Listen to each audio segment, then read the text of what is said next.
I'm Luke Summerhays, and I love Vullaby.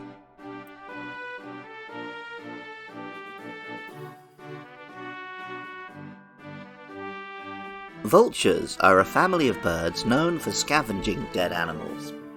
They have a grim reputation in human culture, often being portrayed as harbingers of death due to their uncanny habit of hovering around things which will soon die, or as unclean and unpleasant creatures due to their association with dead bodies.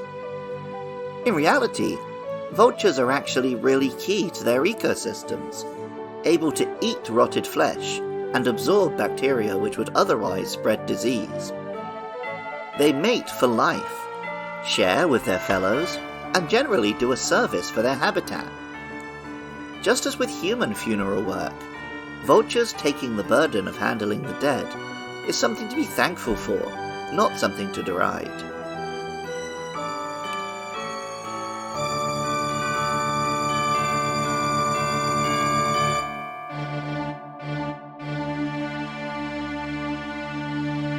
Vullaby is an infant vulture, a dark and flying type Pokemon with the black feathers and bald pink head of many vulture species. It wears an upside-down animal skull like a diaper, at once macabre and comedic, cute and ghoulish. Pokemon White tells us, they tend to guard their posteriors with suitable bones they have found. They pursue weak Pokemon. Vullaby, despite its flying type, cannot yet fly. Pokemon Black tells us, its wings are too tiny to allow it to fly. As the time approaches for it to evolve, it discards the bones it was wearing. Found only in Pokemon Black, Vullaby is a counterpart to Pokemon White's Rufflet. Rufflet are all male, while all Vullaby encountered in-game are female. Rufflet are bright and colourful. Vullaby are dark and edgy.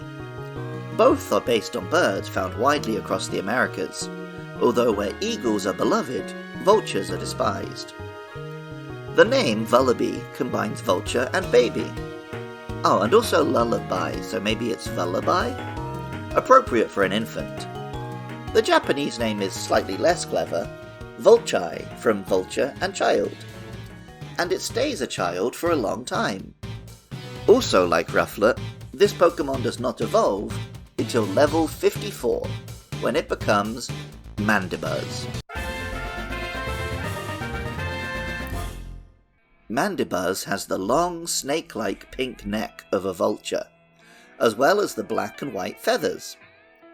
Just as vultures consume the dead, so human societies around the globe first developed tools, weapons, and jewellery from animal bones. Mandibuzz reflects this, with a skirt and hairpin of bones. Alpha Sapphire tells us, watching from the sky, they swoop to strike weakened Pokemon on the ground. They decorate themselves with bones. And Pokemon Sun says, they adorn themselves beautifully with bones. This is supposedly an effort to attract males, but no male Mandibuzz have ever been found. And Pokemon Shield says, they adorn themselves with bones. There seem to be fashion trends among them, as different bones come into and fall out of popularity.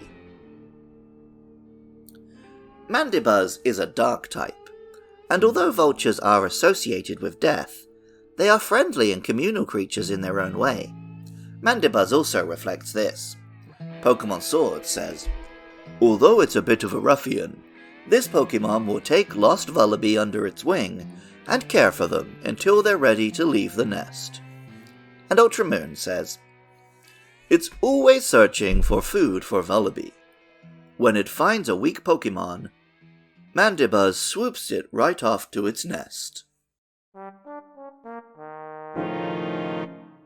Welcome back to Does Andy Remember Gen 5 Pokemon? But if so, does he have any thoughts about them? Vullaby. Vullaby is a vulture. Yep. Not a bee. No. And it evolves into Braviary? No. It's Braviary was in white and this one's in black, or vice versa. Oh, they're separate folk. Mm-hmm. I don't know if they actually are separate games, they're just counterparts to one another. I could be talking nonsense. Sorry, what? I don't know if they're in different games, but they're two separate lines, yeah. Oh, okay, I see. Right, fine. Because Bravery is like an eagle, and this one's like a vulture. I see, yeah. And is this one that evolves into Mandibuzz, then? That's the one. Oh. I think I prefer the other one. Have I got the other one to talk about? No, Jay had that one, Soz. Damn it, he got the good one. Sad. I mean, vultures aren't the most attractive creatures, are they? They're scavengers. Yep. Although I kind of like the big shell that Vullaby hangs out in. So Skull. That's cute. Oh, is it a skull? Yeah, it's a skull upside down. Oh, that's quite depressing, isn't it? Now I like it less. It's got a love heart, which is a nose. Yeah. It's even darker. Gosh, what a sad little life. I hope you enjoy the money.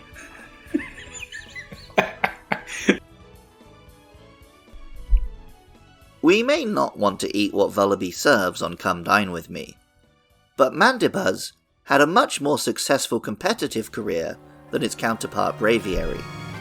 It uses all the trickery associated with dark types, boosting its own team, hindering opponents, and striking with foul play, a move which uses the other monster's attack stat.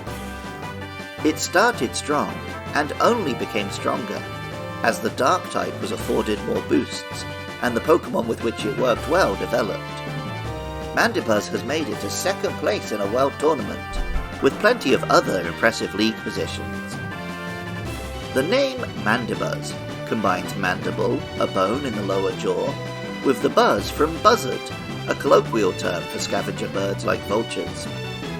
The Japanese name is Vulgina, a regal vulture, though it sounds a little inappropriate as a name for an all-female bird to an English speaker.